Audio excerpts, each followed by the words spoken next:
வணக்கம். பெயர் நித்யா. ஊர் திருச்சிராப்பள்ளி மாவட்டம். தலைப்பு நான் முதலமைச்சரானார்.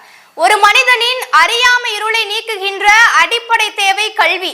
கல்வியின் அர்த்தம் என்னவென்று தெரியுமா? கல்வி 3 எழுத்து சொல். அதில் கடைசி எழுத்தை நீக்கிவிட்டால் கல், நடு எழுத்தை நீக்கிவிட்டால் கவி, முதல் எழுத்தை நீக்கிவிட்டு தலைகீழாக படித்தால் வில்.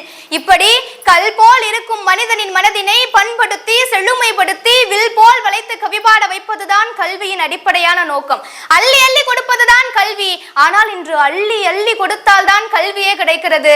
நான் முதலமைச்சரானால் அனைத்து தரப்பட்ட மக்களுக்கும் சமமான கல்வியும் சமமான வேலை வாய்ப்பும் வருவதினை உறுதி செய்வேன். பெண்ணடிமை தீரும் மட்டும் பேசும் திருநாட்டின் மண்ணடிமை தீர்வது முயற்கொம்பே என்று பாடி சென்ற பாரதிதாசன் வாழ்ந்த அதே மண்ணில் தான் இன்றைக்கு பெண்களுக்கு எதிரான பாலியல் வன்கொடுமைகளும் நிகழ்ந்து கொண்டிருக்கிறது. நான் முதலமைச்சரானால் ஒரு பெண்ணாக இந்த காம பேய்களின் களியாட்டத்தினை தடுத்து நிறுத்துவேன். இளம் பிறை அணிந்து மோனத்திற்கும் முழுவெண் மேனியான், கருநிறங்கொண்டு பார்க்கடல் மிசை கிடப்போன், மகமது நபிக்கு மறையருள் புரிந்தோன், இயேசுவின் தந்தை என பல மதத்தினர் உருவகத்தாலே உணர்ந்துணராது பல வகையாக பரவிடும் பரம்பொருள் ஒன்றே என்று அறியாமல் சாதியாலும் மதத்தாலும் இனத்தாலும் பிரிவுபட்டு கிடக்கும் இந்த மக்களை ஒன்றிணைக்க நான் என்றென்றும் போராடுவேன். வள்ளுவன் இன்று ஆசானாய் வர நினைத்தால் ஆரம்ப பள்ளியில் கூட இடம் கிடைக்காது. பட்டங்கள் வேண்டும், பரிந்துரைகள் சில வேண்டும், கொட்டுங்கள் என்பார், கொட்டவும் பணம் வேண்டும். வேலை செய்பவனுக்கு கூலி கிடைக்காமல் வேலை செய்வது போல் நடிப்பவனுக்கு விருதே கிடைத்துக் கொண்டிருக்கிறதே. தகுதியான மக்களுக்கு என்றென்றைக்கும் அங்கீகாரம் கிடைக்க நான் என்றென்றும் போராடுவேன்.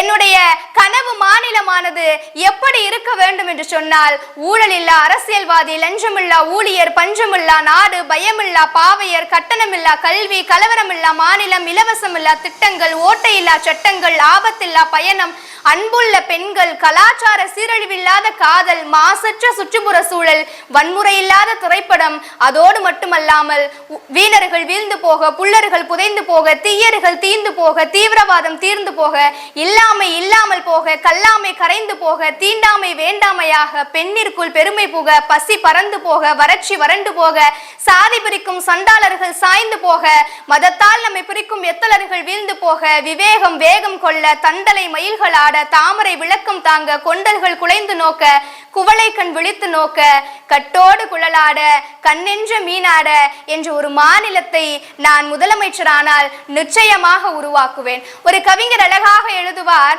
புறத்தினை சுயம்வர மண்டபத்தில் போலி நலன்களின் கூட்டம், கையில் மாலையுடன் குருட்டு தமயந்திகள் என்று.